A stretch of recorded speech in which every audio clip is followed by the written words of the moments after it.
আল্লাহর ঘোষণা, নবীর ঘোষণা হচ্ছে ইন্নাল্লাহ ইয়াগফিরুয যুনুবা জামিআ। আল্লাহ তাআলা তার বান্দার ওই 40 বছর নামাজ না পড়ার গুনাহ সাথে সাথে মাফ করে দিবেন। তাকে উমরি কাজা করতে হবে না। উমরি কাজার নামে একটা বিষয় আমাদের সমাজে চালু আছে নাকি নাই?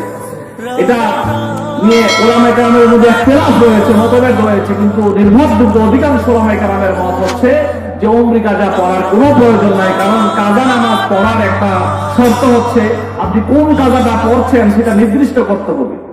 এখন আপনি নির্দিষ্ট করতে পারেন? সম্ভব এটা? 30 বছর 50 বছর ধরে আপনি নামাজ পড়ছেন না, কোন ওয়াক্ত নামাজটা আপনি পড়ছেন সেটাকে নির্দিষ্ট করা যায়? যায় না।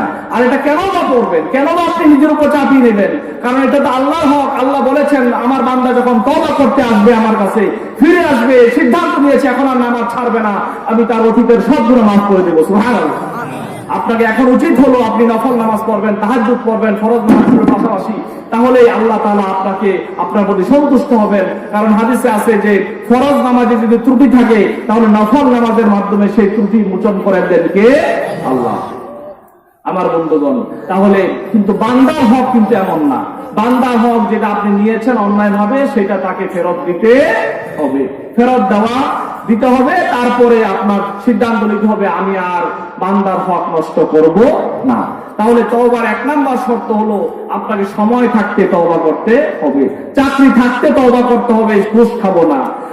ও বন্ধু, যৌবন থাকতে তওবা করতে হবে আমি আর জেনারেল বিচার করব না। 90 বছর 80 বছর হওয়ার পর একবার ইনভ্যালিড হয়ে গেছে, সারা বছর জুলুম বিচার করেছে, অন্যায় করেছে, জেনা বিচার করেছে, এখন যদি সে তওবা করে আমি আর জেনা করব না, এই তওবার কি দাম আছে? দাম নাই। আল্লাহ বলেছেন ওয়ালাইসাতিত তাওবাতু লিল্লাযিনা ইয়ামালুনা সাইয়্যাত, সূরা নিসার 18 নম্বর আয়াত আল্লাহ বলছেন ওই ব্যক্তির তওবা কবুল হয় না যারা নাকি অন্যায় কাজ করতেই থাকে। হাত্তা ইযা হাদারা আহাদাহুমুল মাউতু, অতঃপর যখন মৃত্যু এসে হাজির হয়, ক্বালা ইন্নী তুবতু আল-আন, এবার সে বলে আমি এখন তওবা করলাম। তওবা, আল্লাহ বলেন এই তওবা আল্লাহর কাছে কবুল হয়। তাহলে 1 নাম্বার শর্ত হলো সময় থাকতে। সবাই বলতে হবে কি থাকতে? এই ব্যাপারে বুখারীর একটি হাদিস আমি আপনাদের সামনে উল্লেখ করতে চাই বুঝার জন্য আরো সহজে। বিশ্বনবী বনী ইসরাইলের এক লোকের কথা উল্লেখ করলেন। ওয়াযাকারা রাজুলান কাতালা 99 রাজুলান, বনী ইসরাইলের এক ব্যক্তি বনী ইসরাইলের 99 জন মানুষকে খুন করেছে। জোরে বলেন কয়জন? ফাকালা ফাতা রাহিবান, অতঃপর সে তওবা করার অনুমতি জাগ্রত হয়েছে। সে চিন্তা করেছে আমি বড় খারাপ মানুষ, আমি তওবা করব, আল্লাহর প্রিয় বান্দা হব। সে একজন রাহেব মানে পাদ্রী মানে বর্তমানে আপনারা যাদেরকে হুজুর বলেন, এমন একজন পাদ্রীর কাছে গেল, ইমাম সাহেবের কাছে গেল, গিয়ে বলল আমি তাওবাতুন, আমার কি তওবা করার সুযোগ আছে? ওই পাদ্রী বললেন লাইসা লাকা তাওবা, তোমার জন্য তওবার কোনো সুযোগ। তুমি 99 জন মানুষকে খুন করেছো, এত বড় অপরাধীকে পাপীকে আল্লাহ মাফ করবেন? এই কথা বলার সাথে সাথে ওই লোকটি ওই ইমাম সাহেবকে, ওই পাদ্রীকে হত্যা করে ফেললো। কয়জন হলো? এইবার সে থেমে নাই, তাকে তওবা করতেই হবে। তওবা যেখানে আসছে সেখানে সে যাবে। সে দৌড় দিল সামনের দিকে, গিয়ে আরেকজন ইমাম সাহেবকে পেল, আরেকজন পাদ্রীকে পেল। সে গিয়ে বলল আমার কি তওবার সুযোগ আছে? ওই ইমাম সাহেব ওই পাদ্রী বলল যে আমার কাছে তওবা নাই। ওই যে গ্রামটা দেখা যায় দূরে, একটা গ্রাম দেখায় বলল ওই গ্রামে যাও, সেখানে তওবা আছে। সেখানে কি আছে? ইমাম সাহেবের চিন্তা হলো আসলে তো তার তওবার সুযোগ নাই। এখন তাকে যদি বলি তওবা নাই, তাহলে সে আমাকেও কি করবে? খুন করবে। আমি নিজেকে সে বাঁচার জন্য বলল ওইখানে তওবা আছে, সেখানে যাও। ওই লোকটা ওই গ্রামের দিকে রওনা হলো। একটু যাওয়ার পরেই সে পড়ে গেল, মারা গেল, তার হায়াত শেষ। এবার জান্নাতের ফেরেশতারা এসে তার রূহ জান্নাতে নিয়ে যাওয়ার জন্য প্রস্তুতি গ্রহণ করল। আর জাহান্নামের ফেরেশতারা এসে হাজির, তার রূহকে সিজ্জিনে নিয়ে যাবে। জান্নাতের ফেরেশতারা বলল সেটা তওবা করার ইচ্ছা করেছে, হায়াত পায় না, এই জন্য তওবা করতে পারে নাই। জাহান্নামের ফেরেশতারা বলল সে তো তওবা করার সুযোগ পায় নাই, বিনা তওবায় তো সে মারা গেছে, কারণ আমরা তাকে কোথায় নিয়ে যাব? জাহান্নামে। আল্লাহ তাআলা ওই 2 দল ফেরেশতাকে বলেন ও ফেরেশতারা, ঝগড়া করার প্রয়োজন নাই, একটা কাজ করো, তোমরা আমার বান্দার সাথে ওই 2টা গ্রামের দূরত্ব কতটুকু একটু মেপে দেখো। ওই যে তওবার গ্রাম যেখানে সে রওনা দিয়েছিল, সেই গ্রামের কাছে সে আছে, নাকি যেখান থেকে রওনা দিয়েছিল সেই গ্রামের কাছে আছে।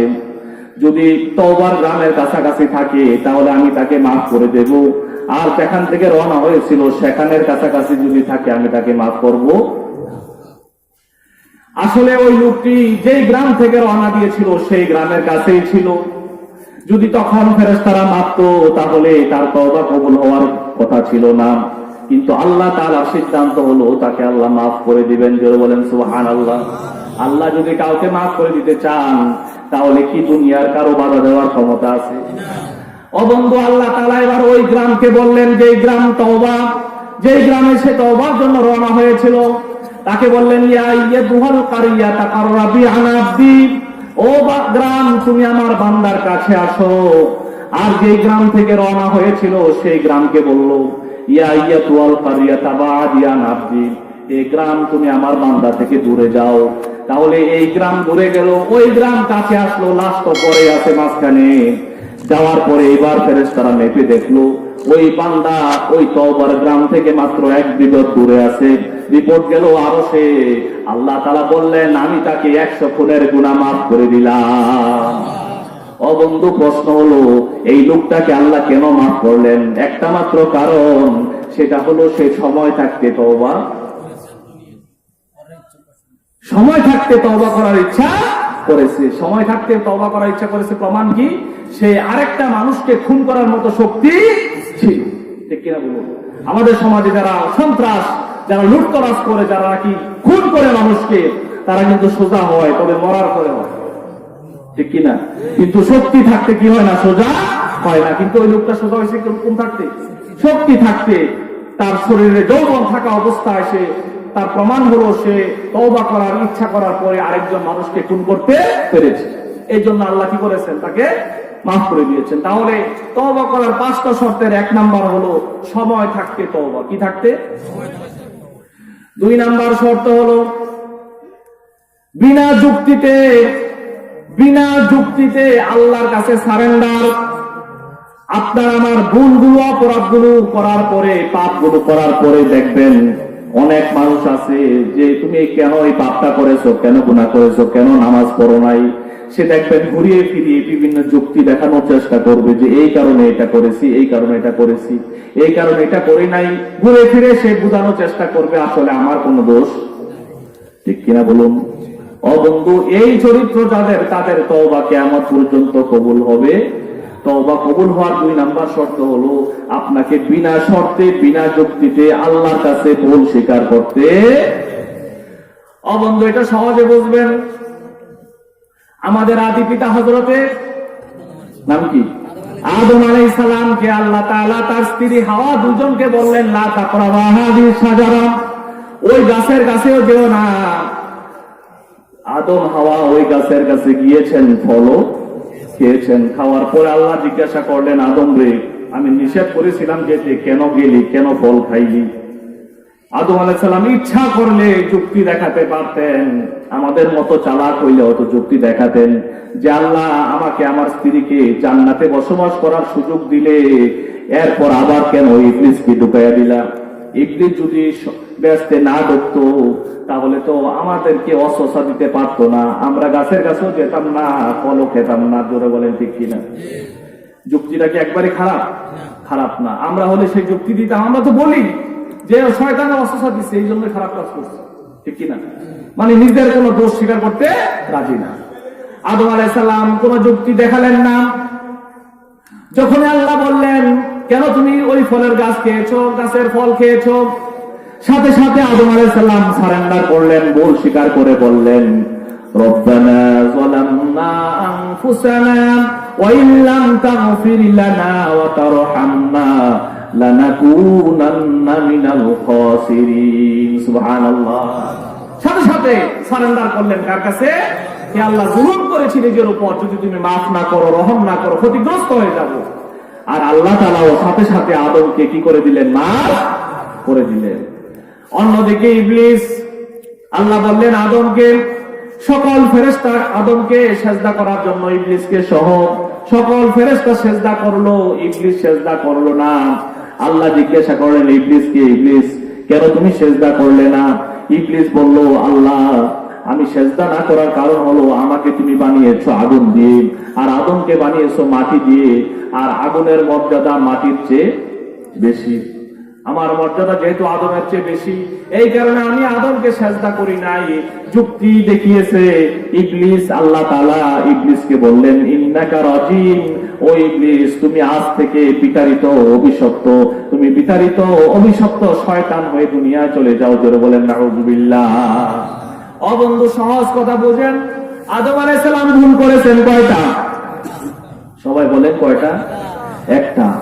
ওই আদম একটা ভুল করার পর কোন যুক্তি না দেখানোর কারণে, ভুল স্বীকার করার কারণে আল্লাহ তাআলা আদমকে মাফ করে দিলেন, নবুয়ত দিয়ে, পুরস্কার দিয়ে দুনিয়ায় পাঠালেন।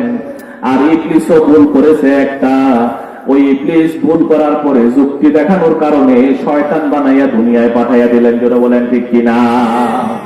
তাহলে তওবা কবুল হওয়ার জন্য 2 নাম্বার শর্ত হলো যে বিনা যুক্তিতে, বিনা শর্তে আল্লাহর কাছে ভুল স্বীকার করতে হবে। 3 নাম্বার শর্ত হলো তওবা কবুল হওয়ার জন্য আল্লাহর ব্যাপারে ভয় থাকতে হবে। ভয় থাকতে হবে মনের মধ্যে যে আমি যত তওবাই করি না কেন, আল্লাহ তাআলা ইচ্ছা করলে মাফ নাও করতে। ومن يعمل مثقال ذرة خيرا يره ومن يعمل مثقال ذرة شرا يره। আল্লাহ তাআলা বলেন যে ব্যক্তি সরিষা পরিমাণ অন্যায় কাজ করবে, আল্লাহ তাআলা বলেন তাকে অবশ্যই সেই অন্যায় কাজের শাস্তি ভোগ করতে। যদি আমাকে আল্লাহ তাআলা মাফ না করেন তাহলে আমাকে শাস্তি ভোগ করতে হবে, এই ভয় থাকতে হবে। 3 নাম্বার শর্ত হলো ভয় থাকতে হবে কার ব্যাপারে? 4 নাম্বার শর্ত হলো আশা থাকতে হবে আল্লাহর ব্যাপারে, আল্লাহ আমাকে মাফ করে দিবেন। চমৎকার বিষয়। قل يا عبادي الذين اسرفوا على انفسهم لا تقنطوا من رحمة الله ان الله يغفر الذنوب جميعا।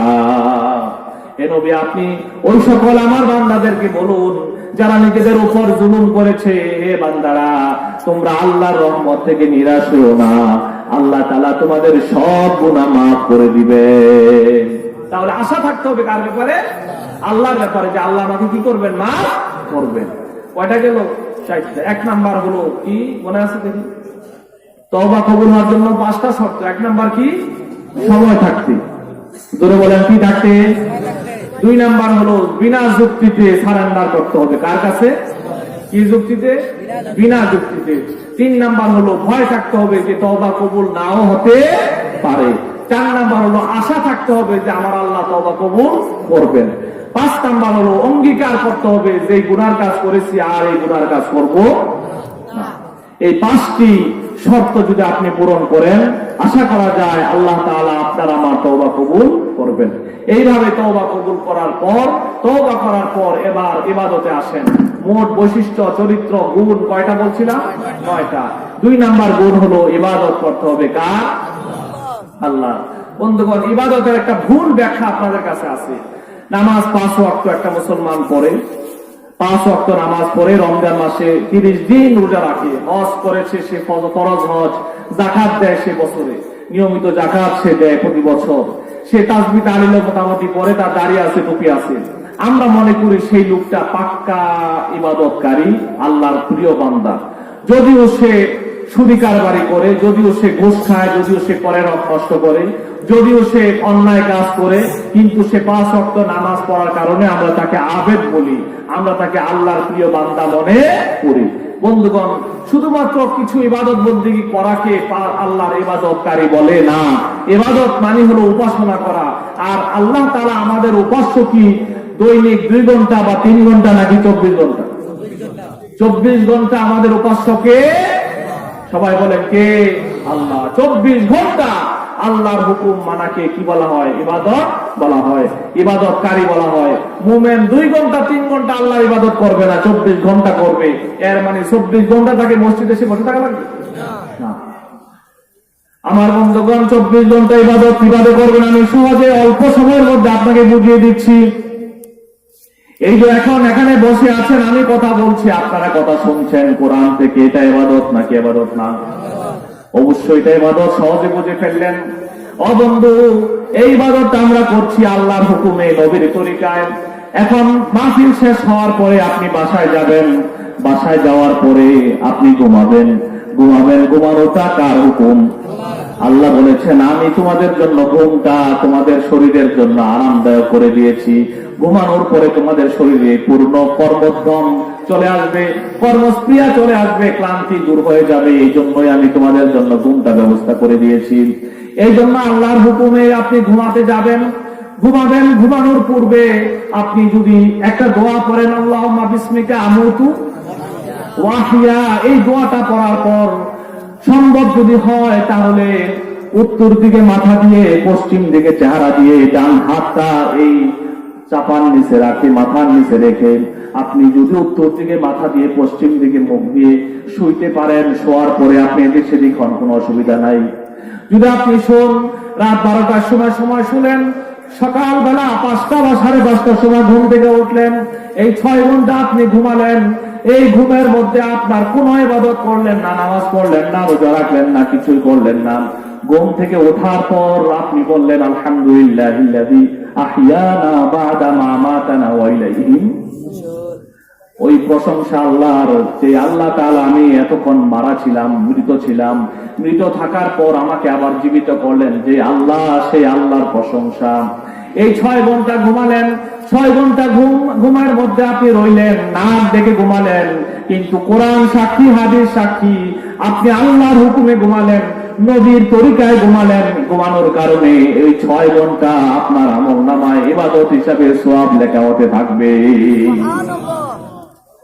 ও বন্ধু, ঘুম থেকে উঠলেন, ওঠার পরে এবার আপনার বাথরুম চেপেছে, প্রস্রাব পায়খানা করবেন, বাথরুমে গেলেন। বাথরুমে যাওয়ার পরে আপনি বাম পা দিয়ে বাথরুমে ঢুকলেন। ঢুকার সময় আপনি বললেন আল্লাহুম্মা ইন্নী আউযু বিকা মিনাল খুবুসি ওয়াল খাবাইস। হে আল্লাহ তাআলা, নারী জিন আর পুরুষ জিন এর মধ্য থেকে যেগুলো খারাপ নিকৃষ্ট মানুষের ক্ষতি করে, ওই জিন থেকে তোমার কাছে পানা চাই। এই দোয়াটা পরে বাম পা দিয়ে ঢুকলেন। ঢুকার পরে পায়খানায় বসে তো আর কোনো দোয়া দুরূদ পড়া লাগে না, পড়া যায় না, পড়া জায়েজও নাই। আপনি পায়খানার বাথরুম ইস্তেঞ্জার কাজ শেষ করলেন, 5 মিনিট 10 মিনিট যেইটুকু সময় রইল, ইস্তেঞ্জা শেষ করার পরে নবীর তরিকা অনুযায়ী পানি বিনা কোনো ব্যবহার করে, পানি ব্যবহার করে বের হলেন, ডান পা দিয়ে বের হলেন, আর পড়লেন আলহামদুলিল্লাহিল্লাযী আযহাবা আন্নিল আযা ওয়া আফানি। ওই আল্লাহর প্রশংসা, যে আল্লাহ আমার শরীর থেকে আমার জন্য ক্ষতিকর কষ্টদায়ক বস্তুগুলো বের করে দিয়েছেন। জোরে বলেন সুবহানাল্লাহ।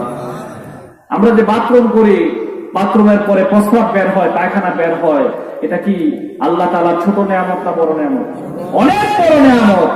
বাথরুম যার হয় না, 3 দিন 4 দিন 5 দিন প্রস্রাব যার হয় না, কত বড় যন্ত্রণা, কত বড় কঠিন বিপদ, সে ছাড়া আর কেউ কথা বলে ঠিক কিনা? এই জন্য আল্লাহর প্রশংসা করতে হবে। বিনা অপারেশনে, বিনা চিকিৎসায় আমার কষ্টদায়ক ক্ষতিকর বস্তুগুলো আমার শরীর থেকে বের করে দিলেন কে? আল্লাহ। ও বন্ধু, দোয়া করে আপনি ডান পা দিয়ে বের হলেন বাথরুম থেকে, 10 মিনিট যে বাথরুমে রইলেন, আপনার প্রয়োজন সেরেছেন। ওই 10 মিনিট আল্লাহর হুকুম, নবীর তরিকা অনুযায়ী কাজ করার কারণে ইবাদত হিসাবে আপনার আমলনামায় লেখা হবে। আমার বন্ধুগণ, ফজরের নামাজের জন্য মসজিদে গেলেন, ওযু করলেন। নামাজটা তো ইবাদত, সহজেই বুঝি আমরা। নামাজ শেষ করার পরে এবার আল্লাহর হুকুম হলো ফাইদা কুদিয়াতিস সালাতু ফান্তাশিরু ফিল আরদ। নামাজ শেষ হয়ে গিয়েছে, মসজিদে আর বসে থাকার প্রয়োজন নাই, মসজিদ থেকে বেরিয়ে যাও। তুমি কৃষি কাজ করো, তুমি জমিতে চলে যাও। তুমি অফিসে কাজ করো, অফিসে চলে যাও। তুমি যেই কাজ করো, ব্যবসা করো, ব্যবসায় চলে যাও। যেই কাজ করো, সেই কাজে চলে যাও।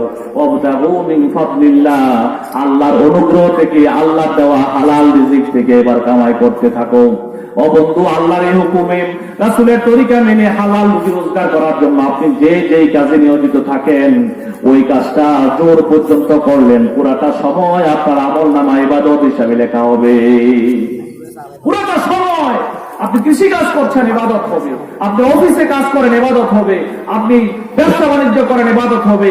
শর্ত হলো একটা, সেই কাজটা করতে হবে নবীর তরিকায়। ধরে বলেন কার তরিকায়? নবীর তরিকায়। প্রতারণা করা যাবে না, ধোঁকা দেওয়া যাবে না। কৃষি কাজ করার সময় অন্যের জমি দখল করা যাবে না। অনেক সময় অনেকে লাইল ফেলে, কি ফেলে? কথা বলেন, কি ফেলে? লাইল ফেলার বদ অভ্যাস আছে নাকি নাই? ওই লাইন থেকে যদি 1 কোদাল 2 কোদাল আপনার জমিটা বৃদ্ধি করেন, আর সেই জায়গার মধ্যে 1 কেজি 2 কেজি বা 10 কেজি ধান বা আলু বেশি হলো, আপনার জমির প্রকৃত পরিমাণের মধ্যে আলু হওয়ার কথা 40 মণ, এখন হয়েছে 42 মণ। 40 মণ আপনার জন্য হালাল ছিল, আর 2 মণ কি হলো? হারাম হলো। এখন 2 মণ হারাম আলু ঢুকার কারণে 42 মণেই হারাম হয়ে গেল। জোরে বলেন নাউযুবিল্লাহ। ওই 42 মণের মধ্যে 40 মণ হালাল। এই হালাল ঠিক রাখার জন্য আপনার উপর ফরজ হচ্ছে ওই 2 মণ যার যে জমির যে মালিক যে তাকে ফেরত দিতে হবে। এছাড়া ওই 40 মণ হালাল হওয়ার কোন সুযোগ, কথা বলেন, সুযোগ নাই। আমার বন্ধুগণ, তাহলে আপনি এবার গোসল করলেন, গোসল করে জোহরের নামাজ পড়লেন। জোহরের নামাজ পড়া তো ইবাদত সবাই জানেন। এবার আপনি খেতে গেলেন, ঘরের মধ্যে ঘরে স্ত্রী ছেলে মেয়েদেরকে নিয়ে খেতে বসলে আল্লাহ বলছেন কুলু ওয়াশরাবু, তোমরা খাও পান করো। খাওয়ার পান করা কার হুকুম? সেই হুকুমটা পালন করতে হবে কার তরিকায়? নবীর তরিকায়। জোরে বলেন কার তরিকা? নবীর তরিকা। খাবেন ডান হাত দিয়ে, খাবেন বিসমিল্লাহ বলে, খাবেন কুল মিম্মা ইয়ালিক, তোমার সামনে থেকে, এদিক সেদিক থেকে খাবেন না, বরং প্লেটের ডান পাশ দিয়ে সামনে থেকে খাবেন। নবীর তরিকা এটা। স্ত্রীর খাবারের ব্যবস্থা করেছেন, ছেলে মেয়ের খাবারের ব্যবস্থা করেছেন। বিশ্বনবী বলেছেন আনতা জাআলা ফি ইমরাতিকা সাদাকাতুন, বুখারীর বর্ণনা এসেছে। বিশ্বনবী বলেন তুমি যে তোমার স্ত্রীর মুখে খাবারের ব্যবস্থা করলে, তোমার ছেলে মেয়ের খাবারের ব্যবস্থা করলে, প্রতিটা খাবারের লোকমা তোমার আমলনামায় একটা সদকার সওয়াব হতে থাকবে। বন্ধু, আপনার ছেলেকে খাওয়াচ্ছেন, মেয়েকে খাওয়াচ্ছেন, স্ত্রীকে খাওয়াচ্ছেন, আপনার উপর দায়িত্ব। সেই দায়িত্ব পালন করার জন্য যদি আপনি নবীর তরিকায় সেই কাজগুলো করেন, তাহলে দুপুরবেলা যে খেলেন সেই খাওয়াটাও ইবাদত। সেই খাওয়াটাও কি ইবাদত। খাওয়ার পর এবার আপনি বিশ্রাম নেবেন। এবার কি নেবেন? বিশ্রাম নেবেন। বিশ্রাম নেওয়ার সময় আপনি ওই নিয়মে বিশ্রাম নেবেন। বন্ধু, এক পর্যায়ে আপনি আপনার হালাল বৈধ স্ত্রীর সাথে, আপনার হালাল স্ত্রীকে আপনি ব্যবহার করবেন। আপনার স্ত্রীর সাথে মেলামেশা আপনার করার ইচ্ছা হলো, আপনার যৌন চাহিদা পূরণ করার জন্য বিশ্বনবী বলছেন কেউ যদি তার হালাল স্ত্রীর সাথে যৌন মেলামেশা করে, আল্লাহ তাআলা ওই সময়টাও তার আমলনামায় ইবাদত হিসাবে লিখতে থাকবেন। জোরে বলেন সুবহানাল্লাহ। সাহাবীরা বললেন ইয়া রাসূলুল্লাহ, বিস্ময়কর বিষয়, আমরা তো আমাদের স্ত্রীদের সাথে আমাদের নিজের যৌন চাহিদা পূরণ করার জন্য মেলামেশা করি, এটাতে আবার সওয়াব হবে কেন, ইবাদত হবে কিভাবে? রাসূল বললেন যদি তোমার সেই যৌন চাহিদা অবৈধভাবে অন্য কোন নারীর সাথে সেই চাহিদা পূরণ করো, তাতে কি গুনাহ হবে? সাহাবীগণ বললেন হ্যাঁ গুনাহ হবে। রাসূল বললেন যদি অবৈধভাবে চাহিদা পূরণ করতে গেলে গুনাহ হয়, তাহলে বৈধভাবে নিজের স্ত্রীর সাথে ওই চাহিদা পূরণ করলে সওয়াব হবে, ইবাদত হবে, এটাই স্বাভাবিক। করে বললেন সুবহানাল্লাহ। বন্ধুগণ, তাহলে আপনি 24 ঘন্টা সময় আপনার জন্য ইবাদত করার সুযোগ আছে নাকি নাই? এটাই হলো ইবাদত। এটাই কি ইবাদত? এই ইবাদত ফাঁকি দিয়ে আবার একটু রাজনীতি করেন, এরকম রাজনীতি করার লোক আছে নাকি নাই? রাজনীতি করেন, ওই রাজনীতিটাও ইবাদত হবে যদি ওই রাজনীতিটা হয় আল্লাহর পথে। জোরে বলেন কার পথে? কথা বলেন কার পথে? আল্লাহর পথে। রাজনীতি আবার কেমনে করে? বিশ্বনবী মুহাম্মদ সাল্লাল্লাহু আলাইহি ওয়াসাল্লাম নিজে রাজনীতি করে দেখে গিয়েছেন কিভাবে আল্লাহর পথে রাজনীতি করতে হয়। বিশ্বনবী নিজে মদিনার প্রেসিডেন্ট হয়ে দেখিয়ে দিয়েছেন কিভাবে রাষ্ট্র চালাইতে হয়। সেনা প্রধান হয়ে দেখিয়ে গিয়েছেন কিভাবে সেনা প্রধানগিরি করতে, ঠিক কিনা বলুন? বন্ধু, এই 56,000 বর্গ মাইল এই দেশের প্রকৃত আসল মালিক, সার্বভৌম মালিক কে? আলা লাহুল খালকু ওয়াল আমর। আল্লাহ তাআলা বলছেন এই জমিন আল্লাহ, এই জমিনে আইন চলবে কার? আল্লাহ। এই জমিনে আল্লাহর আইন দিয়ে যারা রাষ্ট্র চালাইতে চায়, যারা আইন আল্লাহর আইন দিয়ে আল্লাহর বিধান চালাইতে চায়, আল্লাহর বিধান দিয়ে সুপ্রিম কোর্ট, হাইকোর্ট চালাইতে চায়, সংসদ ভবন চালাইতে চায়, সামগ্রিকভাবে আল্লাহর আইন দিয়ে পরিচালনা করতে চায়, তারা যে রাজনীতি করবে ওই রাজনীতিটা পুরোটাই আল্লাহর কাছে ইবাদত হিসাবে গণ্য হবে। তোরা বলেন সুবহানাল্লাহ। আর এর বাইরে, আল্লাহর আইনের বাইরে মানুষের তৈরি করা আইন দিয়ে, যেমন স্বাধীনতার পর থেকে নয়, স্বাধীনতার আগ থেকে এসে 1757 সালে স্বাধীনতার সূর্য অস্তমিত হয়েছিল ব্রিটিশ বেনিয়াদের হাতে এই ভারত উপমহাদেশে। তারপর থেকেই এই বাংলাদেশ, ভারত, পাকিস্তান এই দেশগুলোতে চলছে ব্রিটিশদের আইন। জোরে বলেন কাদের আইন? ব্রিটিশদের আইন। চুরি করলে চোরের শাস্তি হলো জেলখানায় পাঠাও, কিছু টাকা জরিমানা করো। কার আইন? কথা বলেন কার আইন? ব্রিটিশদের আইন। আর কোরআনের আইন কি? সূরা মায়েদার 37 নম্বর আয়াত খুলে দেখেন, কোরআনের আইন হচ্ছে ওয়াসসারিকু ওয়াসসারিকাতু ফাকতাউ আইদিয়াহুমা জাযাম বিমা কাসাবা। ওই সমাজের মধ্যে যদি কোনো নারী বা পুরুষ যদি সে চুরি করে, তাহলে তার ডান হাত কেটে দাও, সে যে অন্যায় করেছে তার শাস্তি স্বরূপ। তাহলে চোর, দুর্নীতিবাজ, লুটতরাজ যারা করে তাদের শাস্তি হলো কোরআনের ঘোষণা অনুযায়ী হাত কেটে দেওয়া।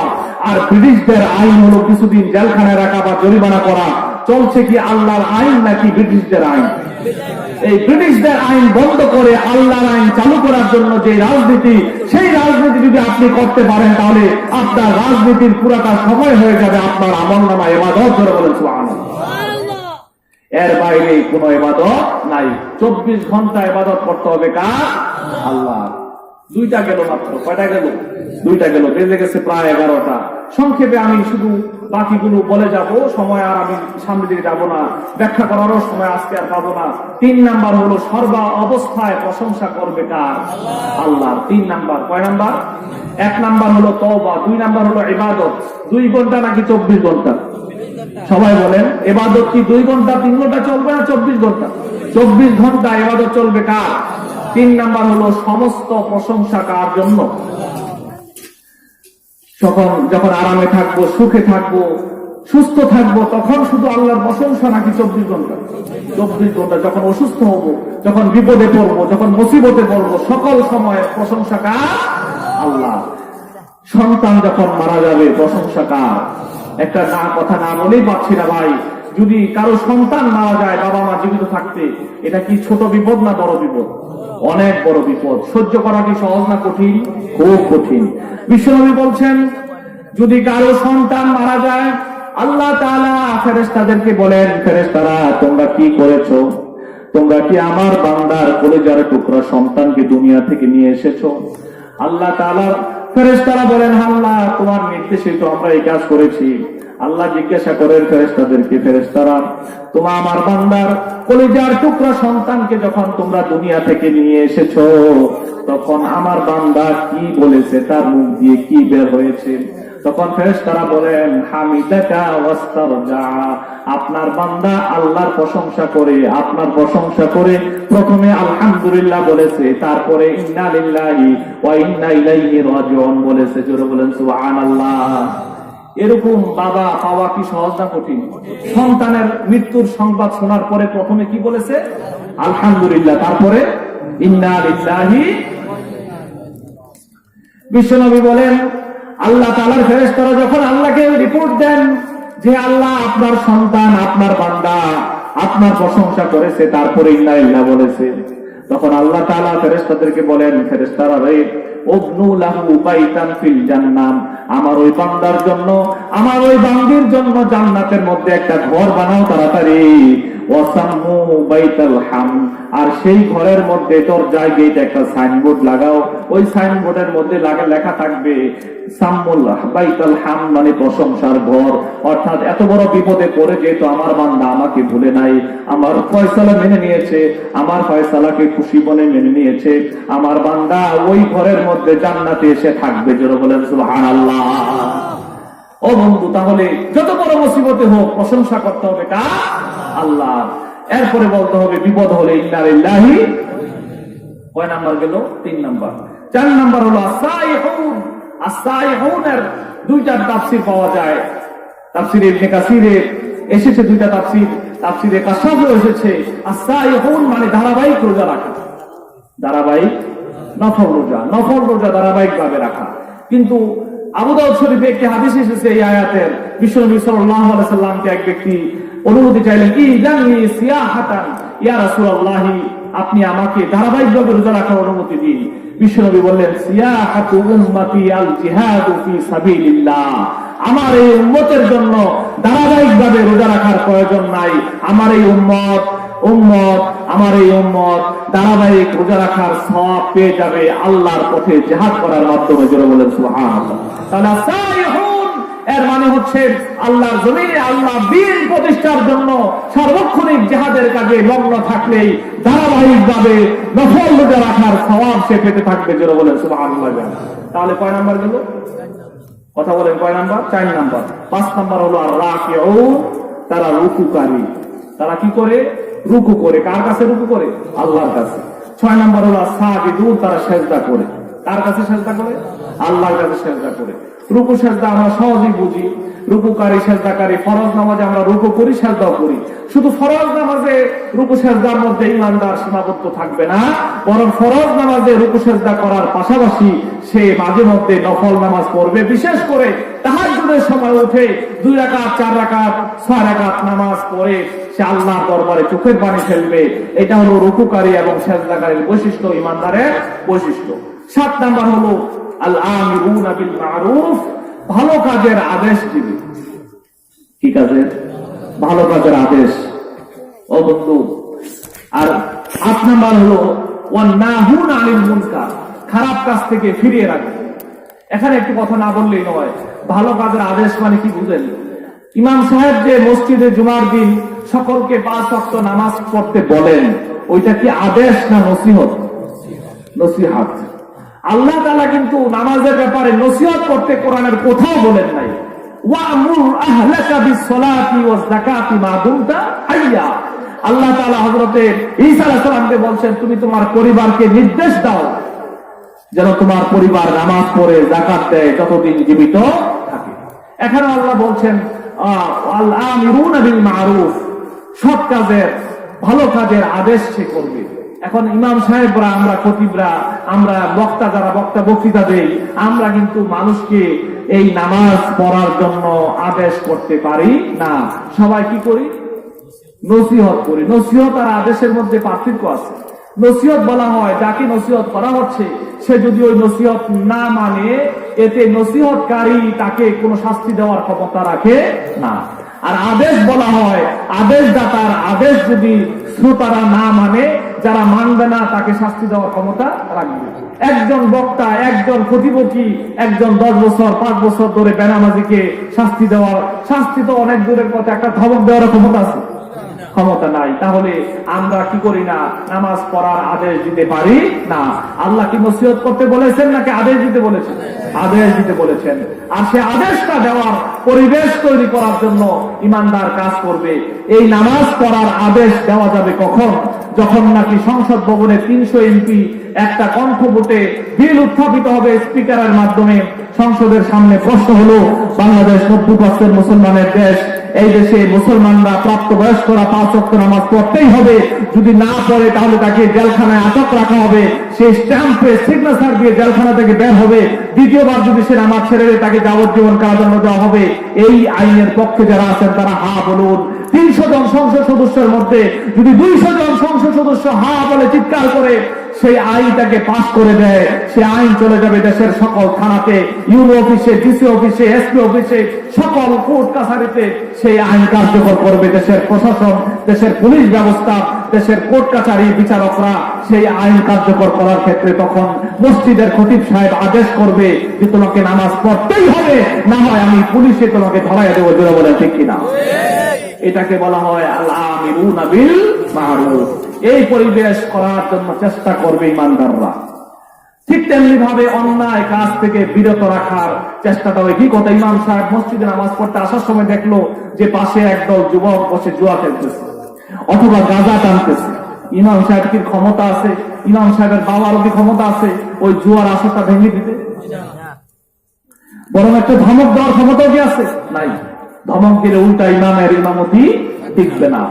বরং ইমাম সাহেবের, আল্লাহ বলছেন, ইমাম সাহেব নসিহত করে যে ভাই এটা ভালো না, খেলা ভালো না, ভাই আসো নামাজ পড়তে আসো, একটু নসিহত করে তেল মেখে ইমাম সাহেব চলে আসে।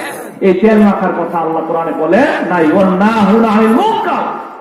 অন্যায় কাজ থেকে বাধা দিতে হবে, সত্য হাতে বাধা দেওয়ার ক্ষমতা অর্জন করতে হবে। ইমাম সাহেব বলবে পুলিশে খবর দিলাম কিন্তু। আর ইমাম সাহেব যেমন সৌদি আরবে মোতোয়া মানে কি? পুলিশ, ওই ইমাম সাহেবদের খুব বড় ক্ষমতা। সেই ক্ষমতা যখন ইমাম সাহেবের থাকবে তখন ইমাম সাহেবকে দেখলে 100 গজ দূর থেকে দেখলে তারা সব দৌড়ে পালাবে, ঠিক কিনা? সবাই গিয়ে মসজিদে হাজির হবে অথবা যেখানেও পালাক, কিন্তু সমাজের মধ্যে সে বুক ফুলিয়ে কোন অপরাধ করতে পারবে না। এটা হলো নাহু আনিল মুনকার। আর সর্বশেষ হচ্ছে ওয়াল হাফিজুনা লিহুদুদিল্লাহ, আল্লাহ তাআলার সীমাসমূহকে রক্ষণাবেক্ষণ করবে। কার সীমা? আল্লাহর সীমা। আল্লাহর আবার সীমা কি? বাংলাদেশের একটা সীমা বর্ডার আছে নাকি নাই? ইন্ডিয়ার বর্ডার আছে নাকি নাই? বাংলাদেশের আর ইন্ডিয়ার বর্ডার একসাথে, কাছাকাছি, একই সাথে।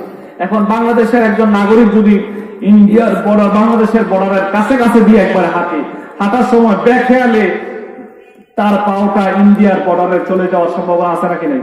যদি চলে যায় সে ইন্ডিয়ার বর্ডারে, আর অন্যায় ভাবে যায়, অবৈধভাবে যদি সে যায়, আর বিএসএফ যদি গুলি করে, সেই গুলি করাটা কি ন্যায় হবে না অন্যায় হবে? ন্যায় হবে, কারণ সে বর্ডার ক্রস করেছে। ঠিক তেমনি ভাবে ইন্ডিয়ার একটা লোক যদি বাংলাদেশের বর্ডারে ঢুকে ফেলে অন্যায় ভাবে, ভিসা পাসপোর্ট ছাড়া, তাহলে বাংলাদেশের বিজিবিও তাকে গুলি করার অধিকার রাখে, কারণ সে কি করেছে? বর্ডার ক্রস করেছে। ও বন্ধু, এটা তো দুনিয়ার বর্ডারের হিসাব। এখন আল্লাহ তো এরকম বর্ডার নাই। এই সারা দুনিয়ার বর্ডার ছাড়া, সীমানা ছাড়া, সারা দুনিয়া, সারা সৃষ্টি জগতের মালিক কি? আল্লাহ। তাহলে আল্লাহর বর্ডার কি? আল্লাহর সীমানা বলতে আল্লাহ কি বুঝাচ্ছেন? বিশ্বনবী এই আয়াতের ব্যাখ্যায় বলছেন, ওয়াইন্না লিকুল্লি হিমান মালিকিন হিমান, প্রত্যেক বাদশার তার রাজ্যের একটা বর্ডার থাকে, সীমানা থাকে। ওয়াইন্না হিমাল্লাহি মাহারিমুহু, আর আল্লাহ তাআলার বর্ডার হলো আল্লাহর হারাম কাজগুলো। কি কাজগুলো? হারাম কাজগুলো। কার বর্ডার? আল্লাহর বর্ডার। জিনা করা হারাম, এটা হলো আল্লাহর বর্ডার।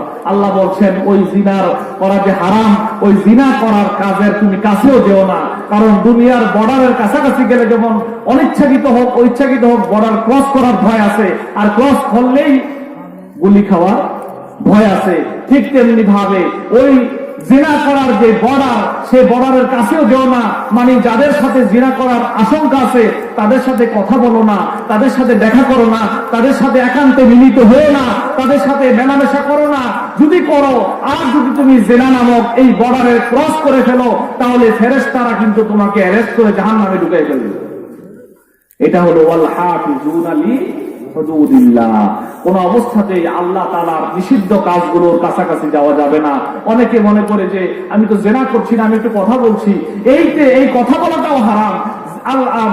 মুকাদ্দামাতুল হারামি হারামুন, অর্থাৎ প্রত্যেক হারাম কাজের ভূমিকা যেটা, প্রাথমিক পর্ব যেটা, সেটাও কি হারাম। আল্লাহ তাআলা আমাদের সকলকে এই 9টি বৈশিষ্ট্য অর্জন করে খাঁটি ইমানদার হওয়ার তৌফিক দান করুন। সবাই বলেন আমিন। আরেকবার স্মরণ করে দিচ্ছি, বলেন তো দেখি, 1 নম্বরে কি? তওবা, মাশাআল্লাহ। 2 নম্বরে কি? ইবাদত। 3 নম্বরে কি? হ্যাঁ, 3 নম্বরে কি? আল্লাহর প্রশংসা। 3 নম্বরে কি? আল্লাহর প্রশংসা। সর্বাবস্থা কার প্রশংসা? আল্লাহর প্রশংসা। 4 নম্বরে কি? আল্লাহর পথে জিহাদ। কার পথে জিহাদ? আল্লাহর পথে জিহাদ। 5 নম্বরে রুকু করা, 6 নম্বরে সেজদা করা, 7 নম্বরে ভালো কাজের আদেশ, 8 নম্বরে অন্যায় কাজ থেকে নিষেধ, 9 নম্বরে হচ্ছে আল্লাহর সীমাসমূহ রক্ষা করা, মানে হারাম কাজের কাছেও না যাওয়া। আর 1 নম্বরে যে তওবা করা, সেই তওবার মধ্যে কয়টা শর্ত বলছিলাম? 5টা। 1 নম্বরে কি? 1 নম্বরে কি? সময় থাকতে। শুধু আলাদা। 1 নম্বরে কি? সময় থাকতে তওবা করা। 2 নম্বরে কি? যুক্তিতে, বিনা যুক্তিতে আল্লাহর কাছে সারেন্ডার করা। 3 নাম্বার হলো আল্লাহর ভয় মনে থাকা যে আমার তওবা কবুল নাও হতে পারে। 4 নাম্বার হলো আশা থাকা যে আমার তওবা কবুল হবে। 5 নাম্বার হলো অঙ্গীকার করতে হবে যেই গুনাহটা করেছি বা যেই ফরজ এতদিন ছেড়েছি ওই ফরজ আর ছাড়বো না, যেই গুনাহটা করেছি ওই গুনাহটা আর করবো না। এই অঙ্গীকার করা কার কাছে? আল্লাহর কাছে। এই অঙ্গীকার গুলো করার মাধ্যমে, এই 9টি বৈশিষ্ট্য অর্জন করার মাধ্যমে আল্লাহ তাআলা আমাদের সকলকে আল্লাহর প্রিয় বান্দা হিসেবে কবুল করুন। সবাই বলে আমিন। হাযা মা ইনদি ওয়াল ইলমু ইনদাল্লাহ, আলাইহি তাওয়াক্কালতু ওয়া ইলাইহি উনীব।